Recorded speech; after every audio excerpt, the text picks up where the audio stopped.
Hello, everyone. I'm going to just do a little sound check as usual because sometimes I think that I'm here, but I'm not. So anyone, very cool. There's 300 of you, but anyone just let me know that you can hear me and you can see the slides. That would be amazing. And then I won't dilly-dally. I will just get on with stuff. Sound is good. Okay, perfect. Thank you, guys. No problem, Faye. Your client. Have a nice time. Okay, perfect. Right.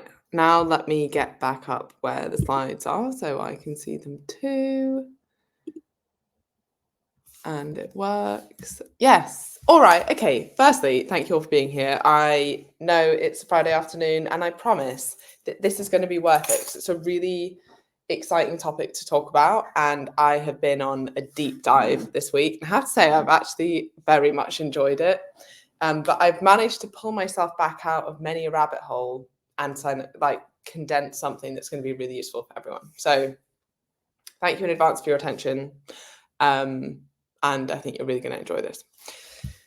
Okay, so what I want to start by saying is that if you are a coach and you don't know how to coach people who are using these drugs, so GLP-1 drugs, firstly, you're in the right place because after this, you'll have a lot better idea about that. But secondly, if you don't learn this stuff, you will be left behind. These drugs are only going to become more and more popular, whether you like it or not. So you need to know how to coach clients who are using them, or if they've come off them, how to help them come off them and obviously maintain the weight loss, assuming it was healthy weight loss that they have achieved. Okay, so what I'm going to show you is just a breakdown of what we're going to go through today. That's where I got through and down mixed up.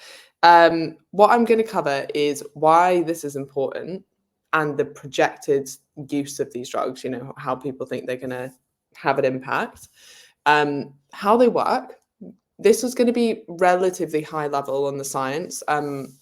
It is really cool and really interesting. So there'll be some resources if you want to go and look at it further. You can message me afterwards. I can send you those over. Then we're going to go through some of the pros and cons, so the side effects.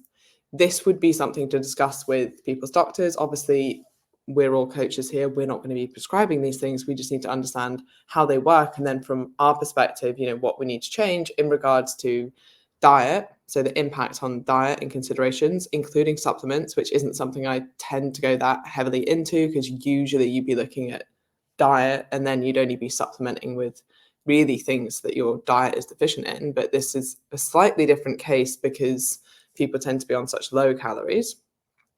Exercise considerations, and then some of the psychological and social considerations, which is that part is less evidence-based and more just like, this is really interesting. I wonder how it's going to have an impact. Please do ask questions throughout. I'll come back to them at the end, but if they pop up in your head, then just post them in the chat part. And then we're going to talk briefly about how to come off these drugs if people are coming off them, and a little bit about the stigma, especially within the fitness industry, noted by the fact I lost a ton of followers by talking about this. So that was quite an interesting observation as well. Okay, so why talk about this? Yesterday, I saw someone on Threads actually post something along the lines of, I wish personal trainers would stop talking about Ozempic as if they're medically trained.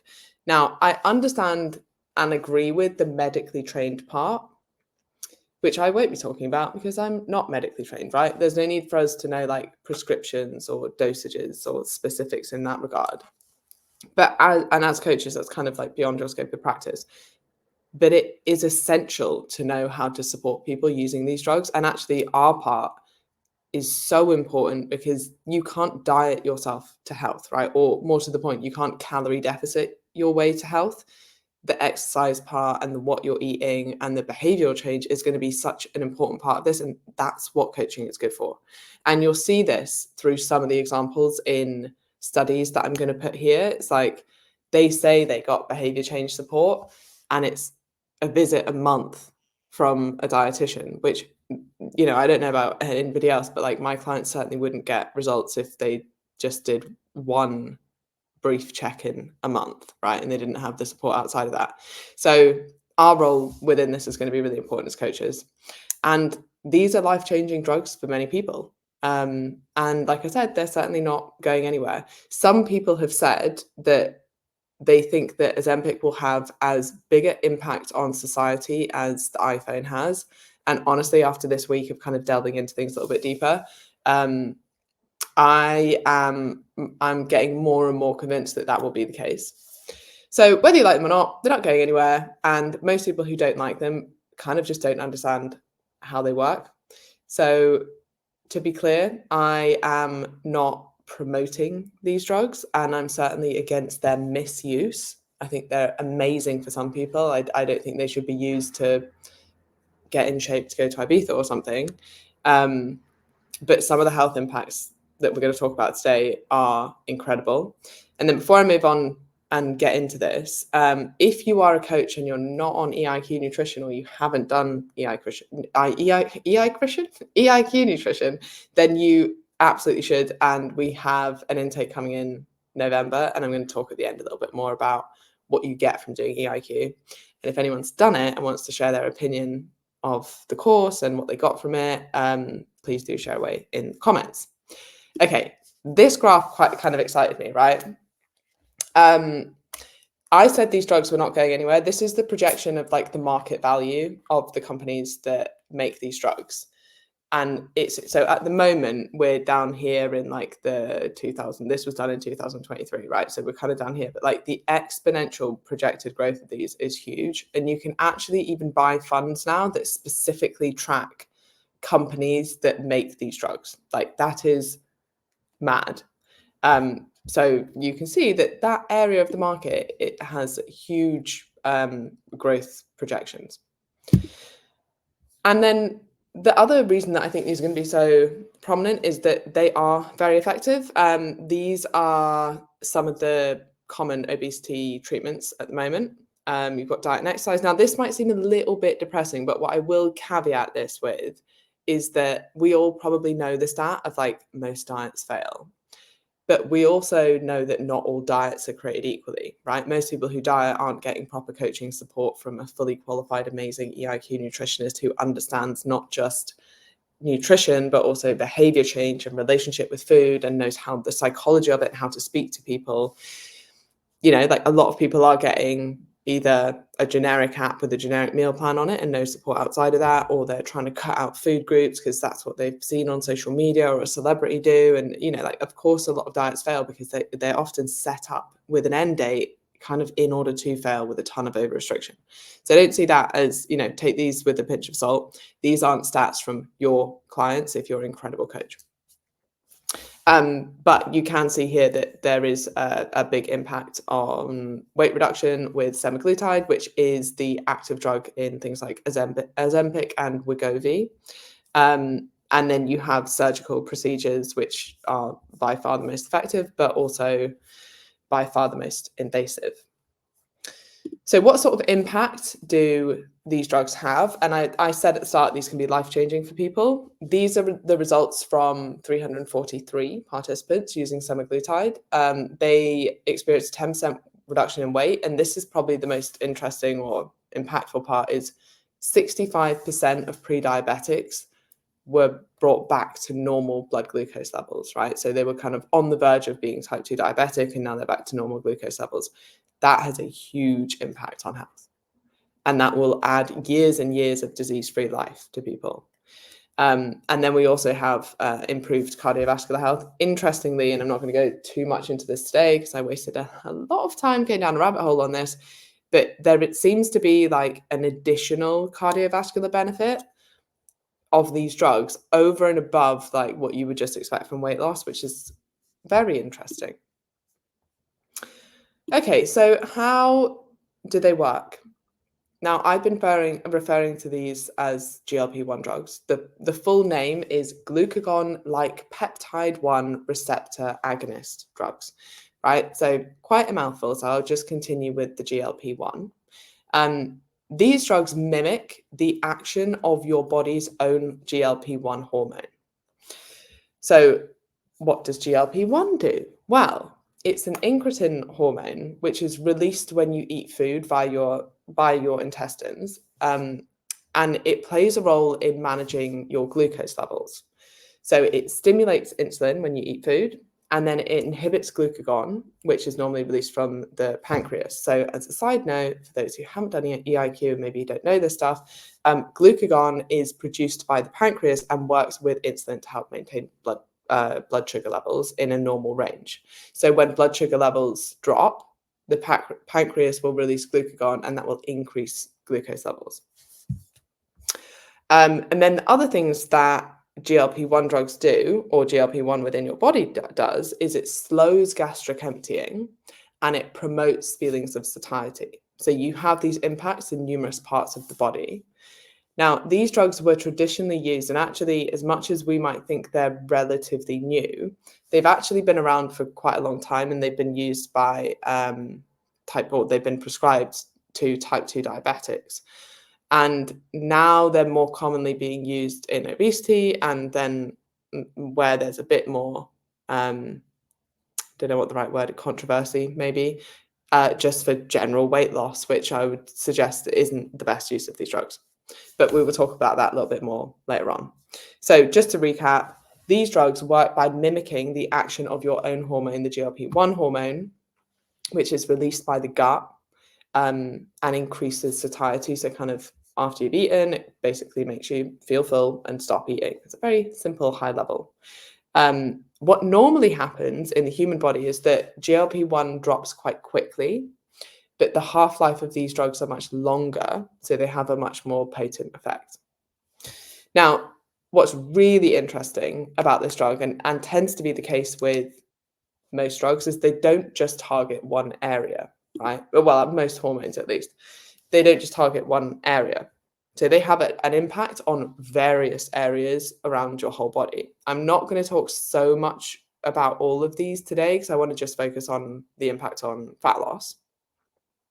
Although they are all important considerations. But the key things that are impacting the amount of calories that people eat is this reduction in gastric emptying, or the speed of gastric emptying, the increase in insulin secretion, which is an interesting one because people are really scared of insulin a lot of the time, but actually insulin promotes satiety and reduces blood glucose levels.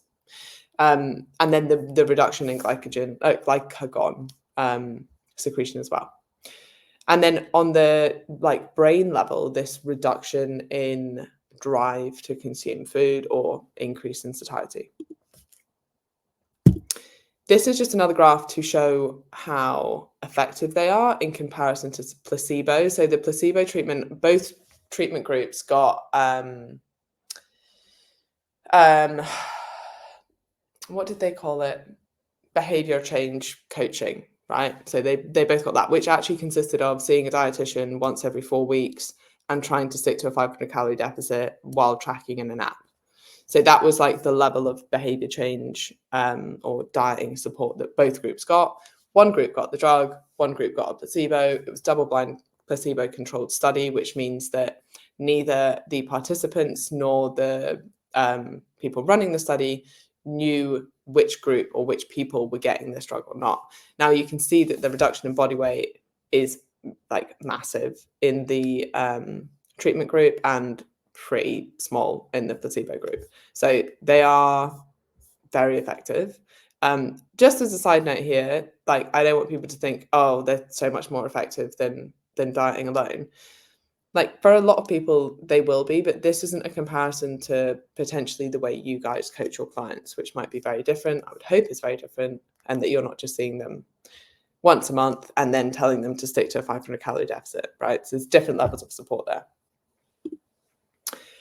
Some of the pros and cons, these drugs, and by the way, when I first looked into this, I everyone has their own biases. I'm very aware of mine, right? Or I'd like to think that I am, maybe I'm not. But I was looking basically for reasons to be like, you shouldn't take these drugs because of these side effects. And I have to be honest, a lot of the side effects don't seem that bad yet. I mean, sometimes we don't know what the long-term impact is going to be. Now, it's very common to feel pretty unwell, especially when you're first taking the drugs, and depending on the dosages, and sometimes if you increase the dose too quickly, people can get pretty sick. Sickness and diarrhea is quite common. Stomach cramping is quite common. Headaches, feeling quite nauseous. These are quite common side effects. I heard someone say this once, and it's kind of like lived in my subconscious because I just think it's such a like obvious but good way to think about it. They said that there's two types of drugs that have side effects and drugs that don't work, right? Like, so basically, did I say that the right way around? Yeah, yeah. So basically, if you're going to have a drug that works, it's probably going to have a side effect. Otherwise, it's probably not working. And really, the consideration should be what's the risk versus benefit for the individual. And that will be different for every individual, right? So if you're a very overweight type 2 diabetic, then it might be a bit of a no-brainer for you to be taking these drugs, losing weight and getting a huge benefit from that. But if you're already in a healthy weight range and you're like, oh, I'd quite like to get a little bit leaner for my wedding dress, then actually I would suggest the cons far outweigh the pros of losing like a few pounds because you fancy it. So yeah, you'd need to consider the pros and cons personally. And then there's some like less common side effects. Again, these drugs haven't been heavily studied because they haven't been used for weight loss for a particularly long time. But saying that, they have been used for over 20 years treating type 2 diabetes. So there is some cases, and these are much rarer, of pancreatitis. So that's inflammation of the pancreas, thyroid tumors, but these are all in animal models, and there doesn't seem to be much evidence that there would be a direct link to humans here. But that's something that people are kind of a little bit careful of and are researching. And then kidney issues, particularly with people who already had kidney issues. And then most of the common side effects do tend to lessen over time. So it's sort of like an initial period of it being pretty shit, potentially, literally, and then things get a little bit easier. Okay, so I've kind of spoken a little bit about how the drugs work. Hopefully you're semi-convinced now that you probably need to know about this stuff. And now I just want to talk more about how, as coaches, this is going to impact how you work with people who are using these drugs. So really the key consideration is that your clients using them will be eating considerably less calories, like a lot less calories. Now, when you have a lot less calories, and it's not uncommon for people to have like 800 to 1200, sometimes even like 500, 600 calories on these, it means that you don't have a lot of food in order to meet your nutritional needs, right? So if you're thinking of things that are really important, like vitamins and minerals, like getting in enough protein, especially if you want to maintain as much lean body mass as possible. I'm going to talk about that a little bit further on with a few studies to show examples of this, but you don't want to lose more lean body mass when you want to lose as much fat as possible and maintain or even try and build as much lean body mass as possible. The other thing to consider is that most people's enjoyment of food is significantly reduced. This means that maybe actually I'm framing it as eating for function more and making sure that you're getting in what your body needs because you're getting significantly less enjoyment from the food. Much like maybe when I know I was certainly like this when I lost my taste when I had COVID. I was like, well, it's not really any point eating really nice food because I can't taste it anyway. So I was just a little bit more like eat for function mindset. It's also harder to digest fat because fat tends to be slower to digest anyway. And now that you have slower gastric emptying times, then you might need to consider how much fat someone's consuming so that they don't have like GI issues. And then deficiencies are much more common because of these lower calories. So then you might want to think about supplements. Now, as I kind of alluded to earlier, I generally don't recommend that many supplements, but with people who are taking these drugs, I will often recommend more supplements. So the common deficiencies are B12, vitamin D, iron, electrolytes. Often if people, especially at the start, if they are having sickness, vomiting, diarrhea, those kind of symptoms, or for some reason they're losing a lot of salt. So make sure that if that is the case, that they're kind of replenishing that. I'd also be recommending regular blood checks to just check on potential deficiencies, because over and above this, there's not like, you won't know what people are deficient in, and you don't want to have them overdose on anything. Most of these things would be very hard to overdose on anyway.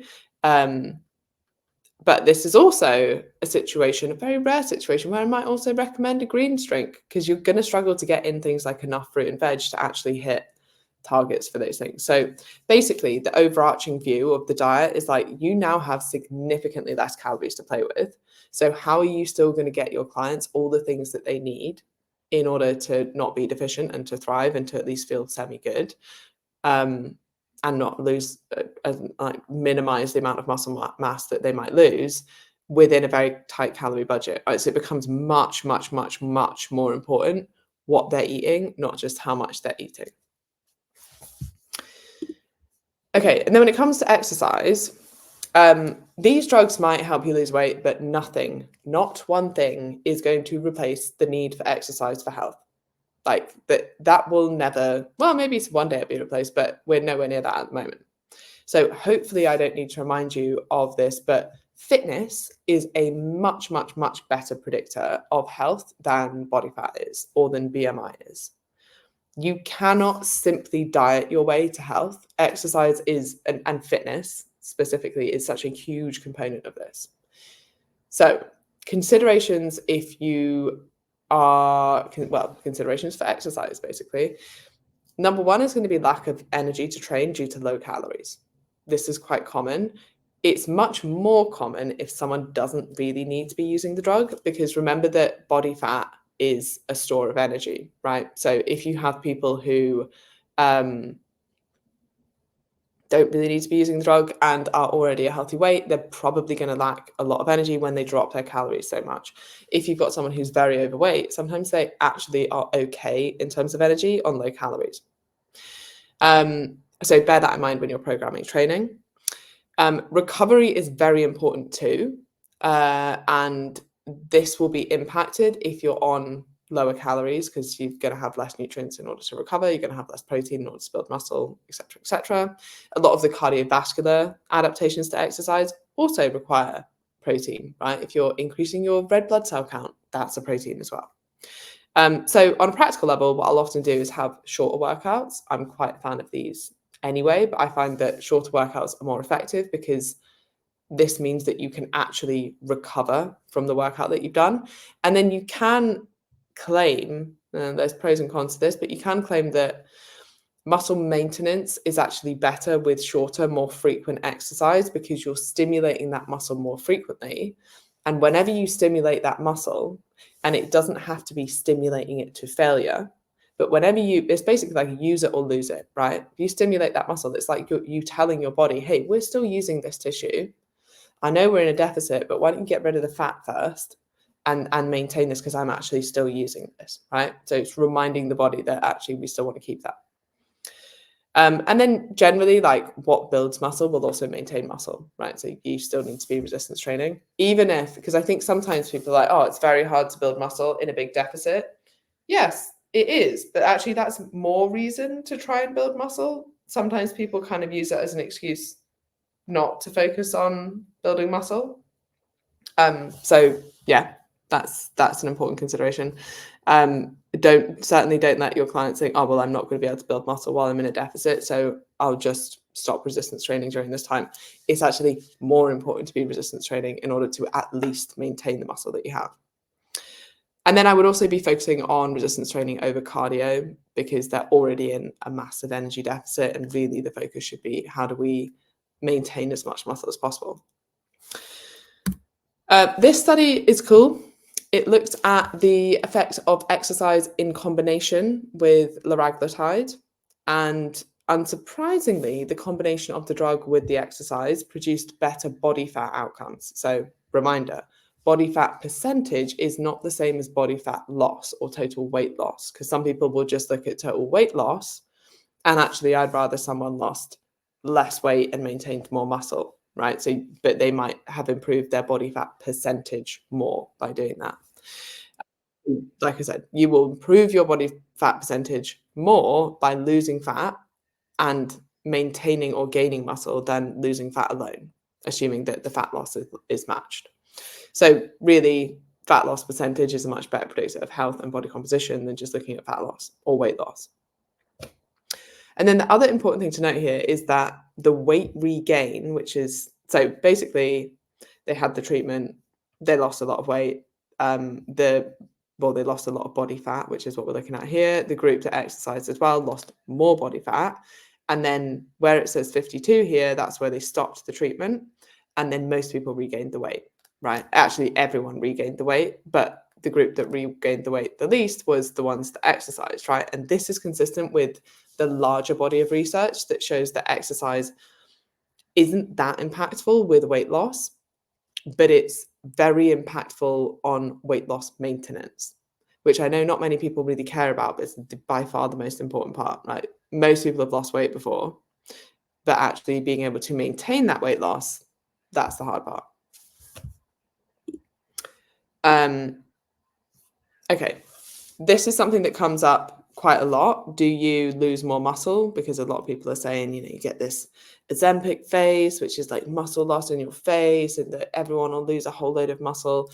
And actually, it's quite comparable to I don't know why I've said comparative weight loss through diet alone. Oh, no, okay, that does kind of make sense. Basically, if you dieted using Ozempic or you dieted just with a massive calorie deficit but not using the drug, the muscle loss, assuming all else was the same, would be very similar, right? So the muscle loss is coming from the amount of weight loss as opposed to the drug specifically having an issue. Now, this is more just from like my own observation, this isn't like studied. But I think there's numerous problems with this, because if you take the drug, you're more likely a lot of the time not to exercise, because rightly or wrongly, and sometimes I'm like, I don't mind this myth so much, but a lot of people think that exercise alone has quite a big impact on weight loss, which might be partly why people are motivated to do it. Like on the flip side of that, people think, oh, if I'm going to the gym and I don't lose weight, then there's no point going to the gym. No, obviously that's completely wrong, because you'll be improving your fitness and your health, and that has such a big impact.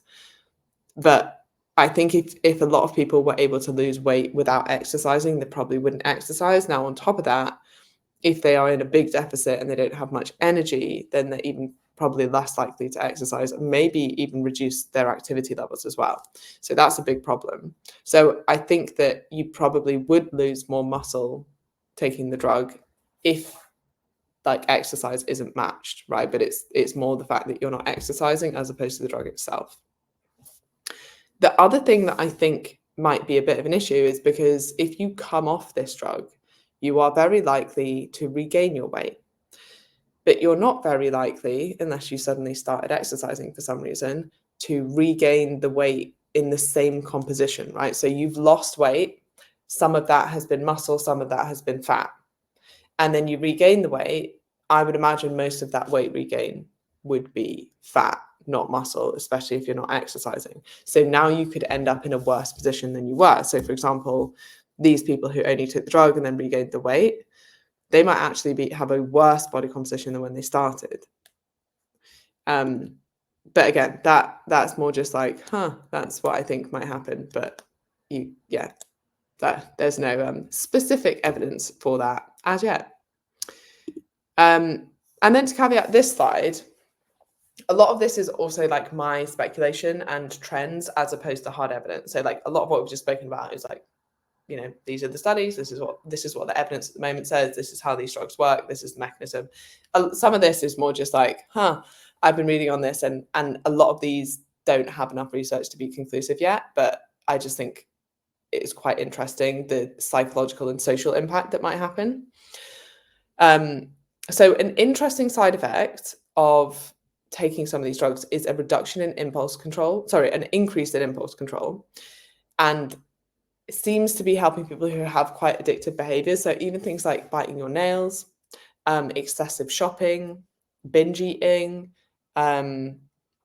people who struggle with impulse control because they have ADHD, A lot of people say they experience significantly less food noise, so they're not always thinking about food, which is, again, another big impact for people. And I'd just be interested to see how that transpires, and potentially whether there would be a slightly different target drug that would maybe you be able to target certain areas with this drug and not have other side effects, unwanted side effects that you don't want. The research on depression is really interesting, but quite unclear. There seems to be quite big signals from both sides. So there is an increase in suicide rate. This might be because of the impact of weight loss for some people, or because a lot of the reason that people are overeating isn't just because they're hungry, right? Which I'm sure any EIQ coach here will know. You eat for various reasons, and sometimes it's a coping mechanism for other things you have going on. Now, if you take that coping mechanism away, basically overnight, without the right support, that can be really hard to deal with.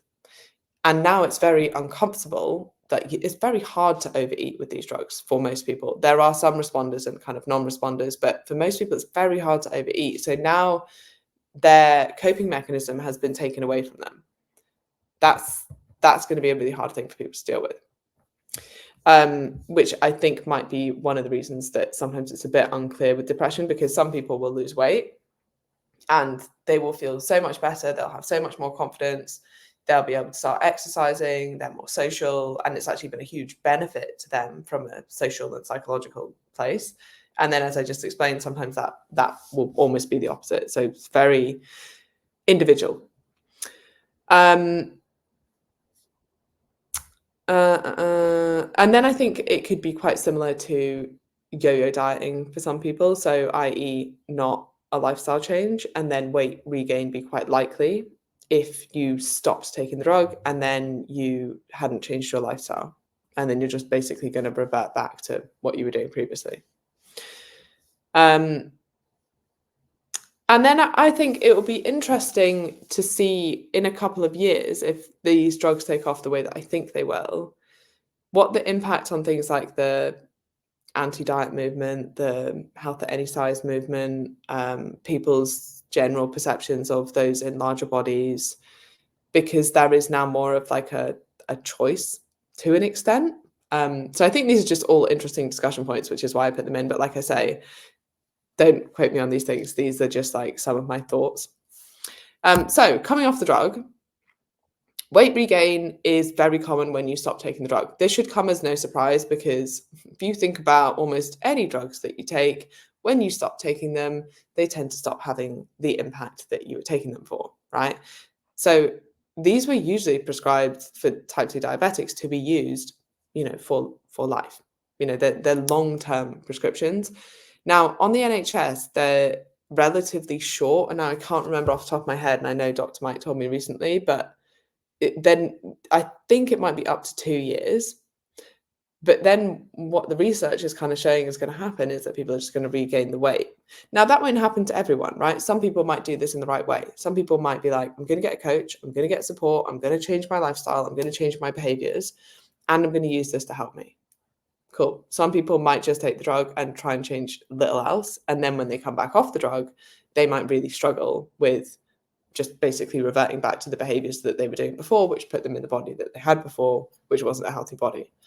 So what we can do, obviously, in order to help people come off these, is to really think about healthy behaviors and lifestyle change, and how you might help people who are struggling with that increase in hunger.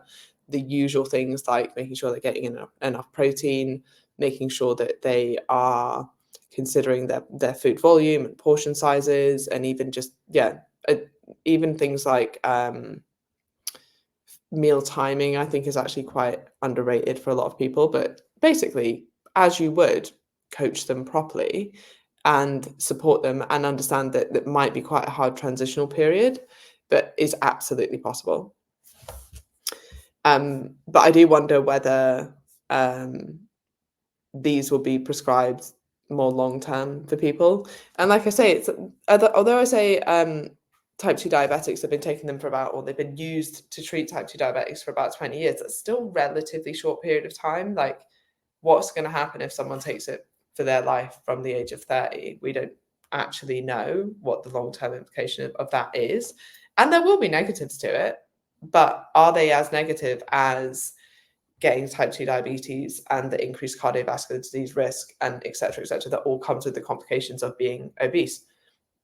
Who knows? Like, I would argue potentially not, but if you're someone who's already in a healthy weight range and you're like, oh, I might take these to suppress my appetite a bit, then actually the negatives of taking them long term might be, I would imagine, be much higher than any positives that you're getting.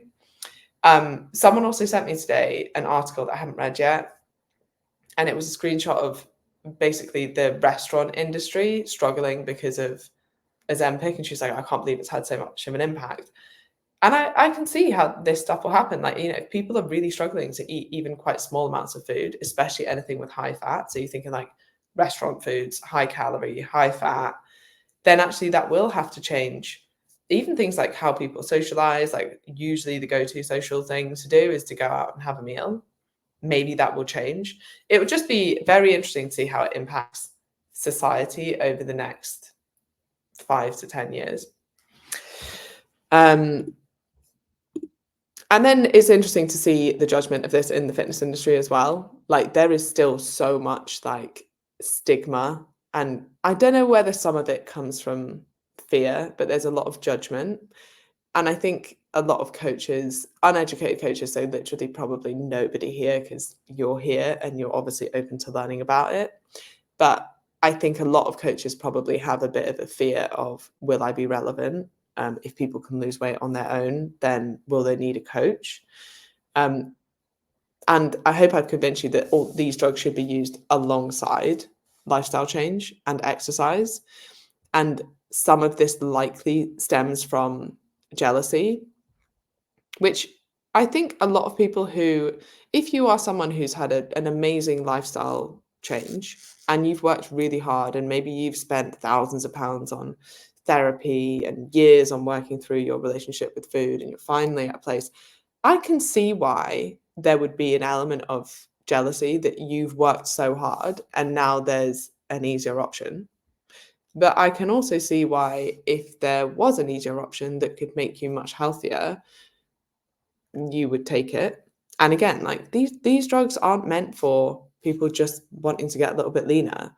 They're meant for people who have struggled for years and years and years, if not their whole lives, with obesity, being overweight, and the complications that come with that. Like, I think sometimes people are arguing about like the wrong subset of people.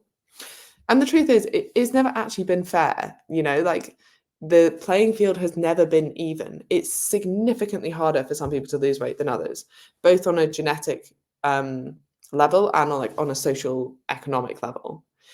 So if this can even the playing field a little bit, then maybe there's the potential that it is a good thing for some people. So I just think it's interesting to question your own biases and how you feel about things and where that's actually coming from, because sometimes it's not obvious. You're like, oh, I don't like that, but I don't really know why I have this like aversion to people doing that. And like, kind of question yourself a few times, ask yourself why a few times. And then finally, before we open up, because I can see that there are loads of freaking awesome questions here, but I want to tell you a little bit about EIQ, which is a course I am unbelievably proud of. We've been running EIQ for about 4 years now, and we've had hundreds of coaches do it and become EIQ nutritionists. Amelia's not here today, but she is one of the most intelligent people I know. And this course that we created together will undoubtedly make you a better coach, which is exactly why we created it, because there are so many courses out there that focus really heavily on theory and very little on practical coaching application. And we really wanted to create a course that people would leave being better coaches. And yes, we go into the science, and yes, we discuss the theory, but we also discuss the application. So we know that you're going to leave as even better coaches than you already are. And we cover things like relationship with food, behavior change, coaching principles, techniques that you might use, as well as the basic science. So I think that you'll get a lot from it. We've had people who are nutritionists and dietitians and have, done degrees at university, who have all said that this has been the course that's made them a better coach. I'm not saying that you want to learn as much as a dietetics degree, but I'm saying that you'll leave here a better coach. And these are just a few quotes from some people that have done EIQ. And I think there was some amazing people in here saying how good EIQ is and that they're recommending it. So thank you. And our next intake is on the 5th of November. So that's Monday. How is that? That can't be Monday. Okay, it's on the 4th of November. So I got the date wrong. Basically, it's Monday, not Tuesday, which would be quite a random day to start. It's on Monday. And this QR code will take you to the website, or you can go to eiqnutrition.com. Please feel free to message me either on my personal Instagram at ESG Fitness or on the EIQ Nutrition one. I'll make sure that I get back to you. If you have any questions about anything, if you just want to make sure the course is right for you, head over to the website first because there's a ton of information there. And then feel free to shoot me a message because I would love to chat to you. Okay, right. Let's talk about some questions. Oh, and also just amazing, what's the format of the course? Is it live webinars, modules to work through? It's modules to work through, so you don't have to come live to anything. We do a live call once a week that you can come and ask questions to. Most people ask them in advance. We actually prefer that you ask them in advance because unlike other Q&As, we will go away and research stuff. So we know that you guys are coaches and you don't just want high-level answers. If you ask us something, we'll go away, do a bit of a PubMed deep dive, probably spend way too long on something, and then come back to you with an answer. But you can work through the course. They're released as bundles at the start of every month. And there is always a lecture that's done by either Amelia or I. And then we do a podcast together on the lecture, which really helps with the practical applications of things. I have completed EIQ. Is it possible to continue to have access to the course content? Do you still have the post-course membership? Yes, so you can join EIQ grads, which honestly at this point is the most insane deal. I was saying this to Amelia the other day because I was looking through the grad content, and the amount of content on the grad scheme now is probably equal to the amount of content in EIQ. And it's not just from us. So we were like, we've probably taught you most of what we know now. There are a few extra lectures from Amelia and I, but most of it is from guest experts. So we go away, get a guest expert, pay them to come on. I'm so excited about the one we have coming on before Christmas because it's Dr. Nicola Guest, who I am a little bit obsessed with. And the content there is incredible. So it's definitely worth joining up. Thank you, Nathan. And Scarlett, Chloe, legends, you're all legends. Thank you so much. Will we be having an intake in the new year? So we only run them every 4 months. So the next intake won't be until March, and it's actually going to be a slightly different format. So I would get in now. Maureen is very biased, and I literally pay her to say this, but thank you. Donna is not biased. So also thank you. Thanks everyone who's been amazing about this. Right, I will get some questions. So I work as a health coach in the NHS. It isn't going to be available for weight loss anytime soon. It is already available for weight loss, but you just have to prove that you've gone through the first line weight loss procedures. But saying that, it's actually quite easy to get around that. Not that I'm promoting this, but a few of my friends have sent in pictures of other people to the Superdrug app and managed to get Mounjaro. So it is prescribed by doctors in the NHS for weight loss, but you have to meet certain demographics, certain criteria. And Dr. Mike was telling me this, and it's basically that you have to have tried their go-to, which is like Weight Watchers or something, for a given amount of time.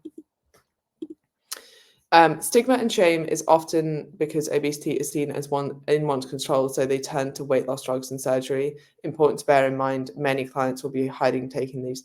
Yeah, and this is one of the reasons I wanted to talk about it more, is that I think it's important for coaches to talk about it. Now, you might be thinking, fuck that, Emma, you lost 1,000 followers talking about it. I don't want to lose my followers. But if that means that my clients feel more open to talking to me about that, then in that sense, it's absolutely worth it. I think not being judgmental about these things will make your clients more open to talking to you about these things. So it's very important.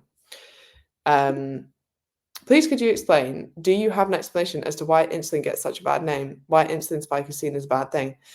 Oh, Holly, yeah. I imagine it's because people are looking at certain roles of insulin, right? So you could rightly claim that insulin is a fat storage hormone, because what happens when insulin levels rise is that the glucose in the bloodstream will be stored. Now, that might be stored in fat cells or that might be stored in muscle cells, but basically it is a storage hormone. So they're technically right in that insulin will result in more storage of energy. But where they're wrong is that, like, you've already consumed that energy and you want to safely store it, because when you don't have enough insulin, what happens is you have these toxically high levels of glucose in your blood, and that becomes a problem. So insulin's not the problem. Now, what people get, I think, confused about here is that high levels of insulin, chronically elevated levels of insulin, often come alongside obesity, because when you have a lot of insulin, when you've eaten a lot of food, when you've had a lot of high blood glucose, you become less sensitive to insulin. So you have insulin resistance, and thus then you need more and more insulin to actually clear blood glucose. So you've got these elevated levels of insulin. But I think some people are getting the causation wrong. In fact, I know some people are getting the causation wrong, where they're like, it's insulin resistance that's causing obesity. It's like, no. When you lose the fat, and by the way, this is shown time and time and time again, when you lose the fat and you become more insulin sensitive via diet and exercise, actually, like, that's what's going to help you with the insulin resistance. So I think it's the causation that people are getting the wrong way around. But actually, you can also talk about the other impacts of insulin, which is that it reduces appetite. It helps you safely store blood glucose levels. Like, actually has a very important role. And if you're not producing insulin, i.e. if you're type 1 diabetic, then you need to inject it because it's very important. Or if you're further on in type 2 diabetes and you're not producing enough insulin, then you need to inject it. Otherwise, you're going to fall into a coma, so pretty important. Got to shoot off. This has been great. Oh, thanks, Emma. Have a lovely day. Does the course cover things like emotional eating, borderline? Yes, it does cover emotional eating. Amelia is fucking incredible at this stuff. This is literally her jam, what she does. Relationship with food, emotional eating.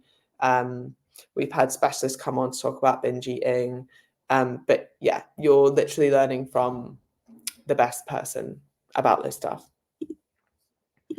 What are your thoughts on microdosing? I follow a lot of people in the US who have been on the drug for a long time and are now microdosing. I think if you're on it for a long time, it sounds pretty sensible to me. I actually think maybe not most people, but it does seem like it's the drug is slightly overdosed, partly because it's very hard, like I was talking about, to get in enough nutrition at very low calories. Now, if they could just sort of dampen hunger a little bit without absolutely kind of eradicating hunger, then maybe they'd be eating in quite a sensible calorie deficit. And sure, fat loss would be slower, but it might be a healthier and more realistic approach. How do I join the grads program? You should have an email about this, but if you don't, just message me and I'll send you the link. And that goes for anyone who's done EIQ before. I know we've had loads of people that have done it, and maybe that, it might even be years ago that you did it. You are always welcome back, and you'll find that there is a fuck ton of stuff in the grads program now. It's like a whole other course. So yeah, and you're getting it for £100 a month, which is mad. In fact, £99 a month, which is pretty mad for basically a whole extra course.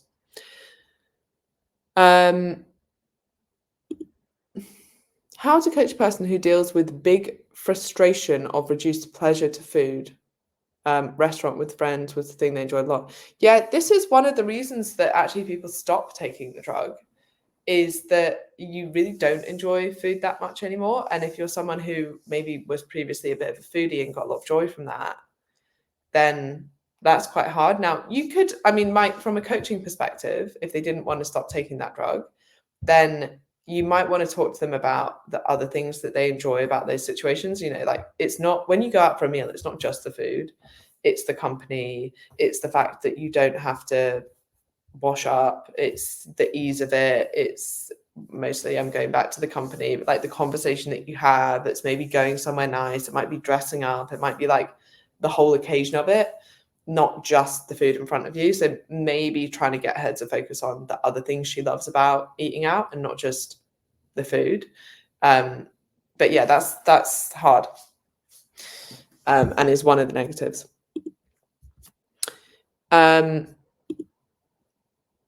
Is there an update? So I will be coming with an update around this insurance, probably around Christmas time.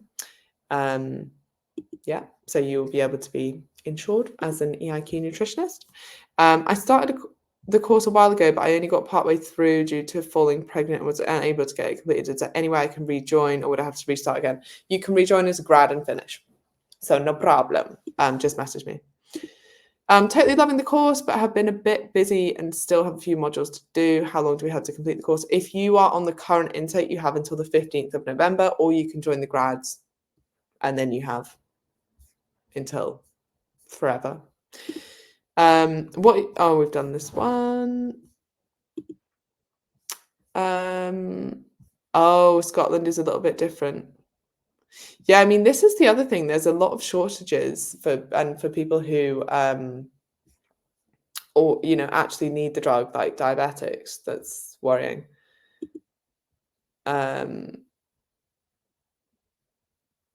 Have been on this for a few months. Lifestyle change more important than anything. Coaching in some ways will be even more important. I absolutely agree. Grads course, can you cancel at any time? Is there a minimum time signed up for? Nope. Everyone who's on the grads course is there because they want to be there. And you're going to want to stay because of the amazing content. What is the difference between different weight loss drugs, e.g. Ozempic and Mounjaro? So I can't remember off the top of my head if Mounjaro is liraglutide. Basically, they're different, what's the right word? Trade names, drug names, manufacturer names.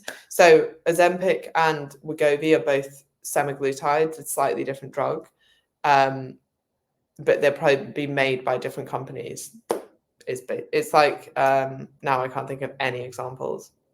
But basically the same core drug is often called different names by different companies depending on who's manufacturing them. But there are ones that work in slightly different ways, and some where you inject every day versus every week, and different dosages and things. I wanted to ask how long the course is. Is it a set time frame, or can you complete it in your own time? It is a set time frame. You have 4 months to complete the course. The next question is often like, I'm quite busy. Will I have time? Yes, it's literally built for busy personal trainers. Sarah, I have been on Mounjaro since April. I have PCOS. My starting BMI was 41 and I'm now 30. I pay privately for it and I can afford it. It has transformed my life with no negative side effects. I feel amazing, like I imagine a quote unquote normal person feels who wouldn't have PCOS. I am 43 years old and I feel like I've found my key to improve my life. I've always exercised and now can physically achieve so much more, and I haven't lost any strength. That's amazing.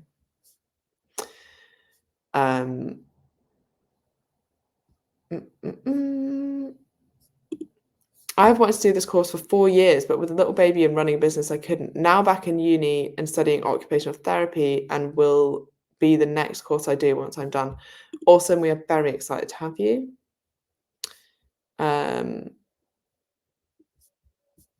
Loads of people just saying lovely stuff. I've lost 100 pounds naturally, become a coach off the back of it, and worked my ass off to lose it. But throwback to how I felt about myself before I lost 100 pounds, I would have considered using the drug. So I understand why someone would want to use it. Yeah. Yeah. Okay, I'm going to answer just one or two more if there are. Stigma and no, we've seen that one. Saw that one. Love that question though. What I'm concerned about is how on earth can they afford to buy this privately, 150 to 250 pounds a month, and pay for coaching on top of that? Most won't. they'll just go for the drug and forget the lifestyle change. How readily will it be prescribed on the NHS in future? Thanks. Yeah, I guess these are all questions. Like, I don't have direct answers to these things. I would also imagine the drugs will become cheaper, because more and more people will be making them, or similar drugs. There's already some similar drugs that seem to be more potent and have less side effects that are, in their first phase of trials for safety. So I think there's only going to be more and more in this market. And I do imagine that they would become less expensive. And like we've spoken about length of time, but a lot of people would take these drugs forever. One of my PT clients has been on it since June by her doctor, as she gained a lot of weight back after going through breast cancer and chemotherapy and radiotherapy treatment. It's really common. Despite her still training consistently throughout and trying to put things in place with nutrition, she suffered a lot with diarrhea, and now her bloods are apparently showing kidney issues. However, a kidney specialist is saying it's unlikely to be the drugs, which seems like a weird coincidence to me. I don't know. It sounds like this person's been through a lot. And a lot of the treatments, depending on what they were for breast cancer, like could have also had impacts as well. So yeah, but I'm sure her doctors will be doing all the right things. Are there people who don't respond to these drugs? A friend lost a few kilograms, then stopped losing weight. Why would this happen?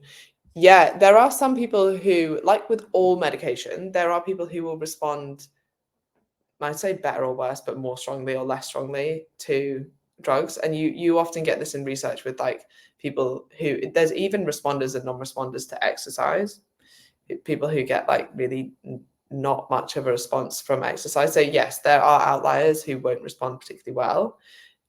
Remember that all data that you look at from research is the average. So even within that, there might be people who it had no impact on and people who had an even stronger impact on. And then you're looking at the average of the people.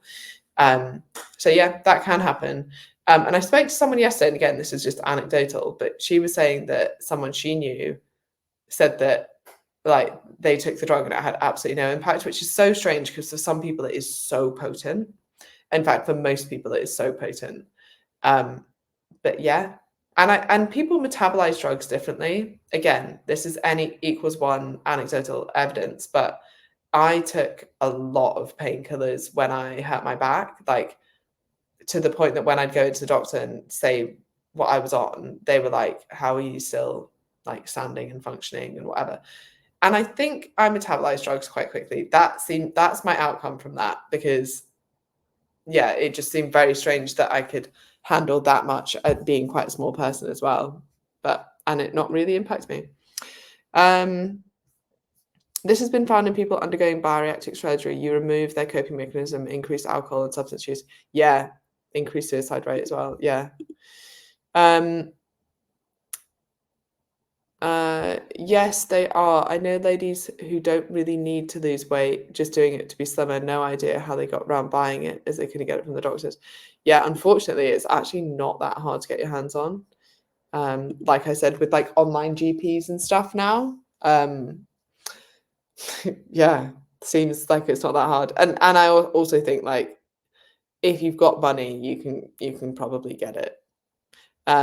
This is my concern, that behaviorally people know it's likely they will gain weight again.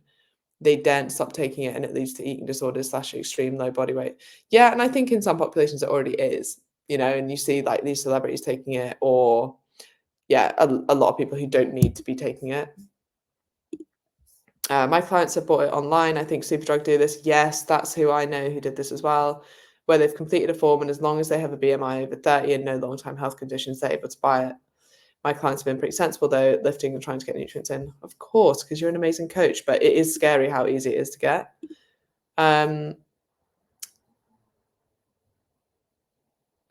Yeah, well, actually, a lot of people do use Ozempic for fat loss, but yeah, it was originally used for type 2 diabetes, and Wegovy is a slightly higher dose, which is often used for fat loss.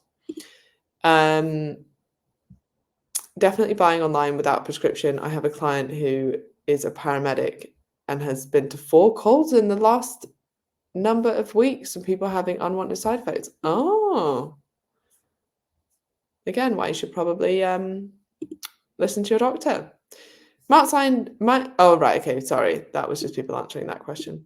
If someone is an emotional eater or suffers with an eating disorder, can their psychological pull to eat supersede the lowering appetite feeling fuller effect the drug has?